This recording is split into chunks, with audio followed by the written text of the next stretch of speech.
जीवन का अभ्यास बदलिए। कैसे बदले? पहले जीवन का उद्देश्य बनाइए, कोई लक्ष्य निर्धारित करिए, कोई गोल बनाइए और उसके इर्द गिर्द के विचारों को इकट्ठा करिए, उसको आदत में डालिए। आप अपने आप महान हो जाएंगे। महापुरुष बनने के लिए कोई विशेष इंतजाम नहीं करना पड़ता। सिर्फ चेक करिए महापुरुषों के अच्छे अच्छे गुण क्या है और वो हमारे में है या नहीं। नहीं है तो उसकी प्रैक्टिस करिए, एक दिन आप भी वही हो जाएंगे। 16 संस्कारों में सबसे पहला संस्कार है गर्भधारण संस्कार। विवाह के पश्चात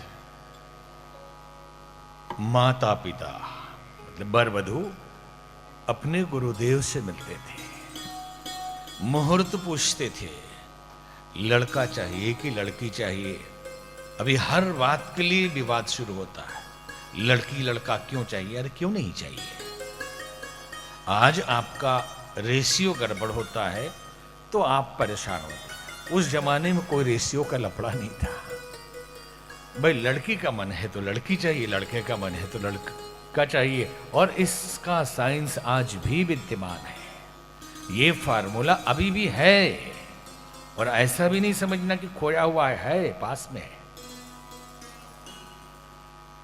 मुहूर्त गुरुदेव बताते थे, दिव्य आत्मा का आवाहन करना है, एक श्रेष्ठ नागरिक को जन्म देना है, तो विशेष पूजन करके ये गर्भ धारण की तिथि निर्धारित होती थी। गर्भ जब धारण हो जाए, 3 महीने का हो, तो पुंसवन संस्कार किया जाता था।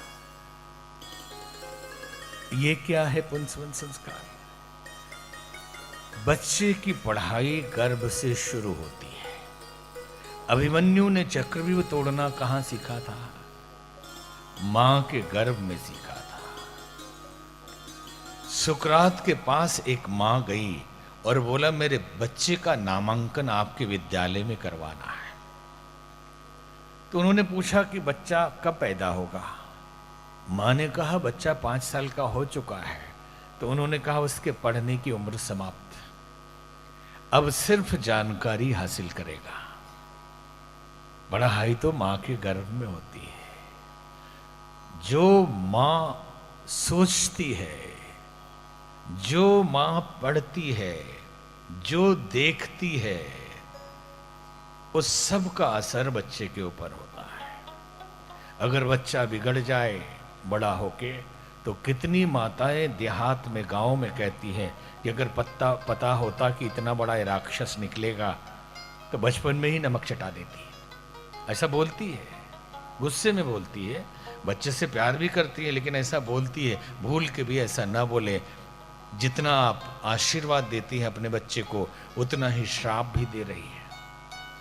आपका बच्चा स्वस्थ नहीं रहेगा अगर आप बार बार बोल रहे हैं कि ऐसा दुष्ट है, इससे अच्छा तो ये न रहता, तो बीमार रहने वाला है, क्योंकि आपने श्राप दे दिया।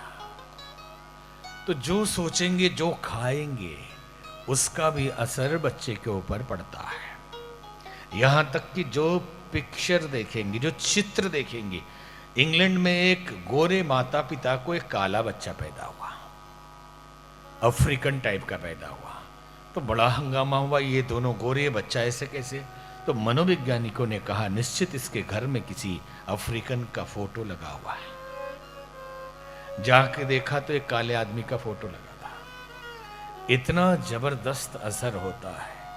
अमेरिका के एक हॉस्पिटल में हम गए, बहुत 25 साल पहले। वहां गायत्री मंत्र सुनाया जा रहा था गर्भवती माताओं को। हमने पूछा ये किस लिए? हमारी मान्यता है कि इस मंत्र की शक्ति से बच्चे की बुद्धि तेज होगी। तो ये इंतजाम किसने कराया है? तो यूनिवर्सिटी की तरफ से व्यवस्था है कि बड़ा होने के बाद बच्चा उसी में पढ़ने जाएगा, इसलिए अभी से उसका दिमाग तेज हो जाए।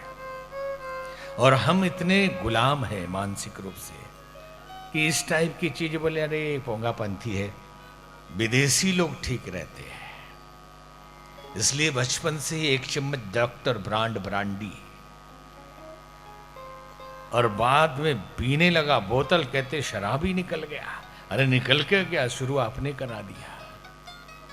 दवाई के नाम पे एक एक चम्मच करके पिलाते रहे।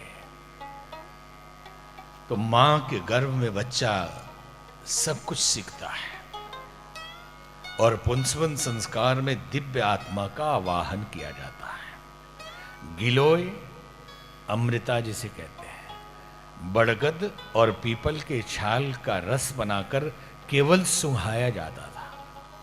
तो आपने देखा होगा कभी भी भगवान राम को पोलियो के 2 ड्रॉप पिलाया गया था, अमिताभ बच्चन गए थे पिलाने। भीमसेन को डीडीटी का टीका लगा था कि अर्जुन को लगाया था। गिलोय, बड़गद और पीपल में इतनी क्षमता है कि जितने बैक्टीरिया वायरस है केवल उसके खुशबू से ही मार दे। तो मां को सुंघाया जाता था।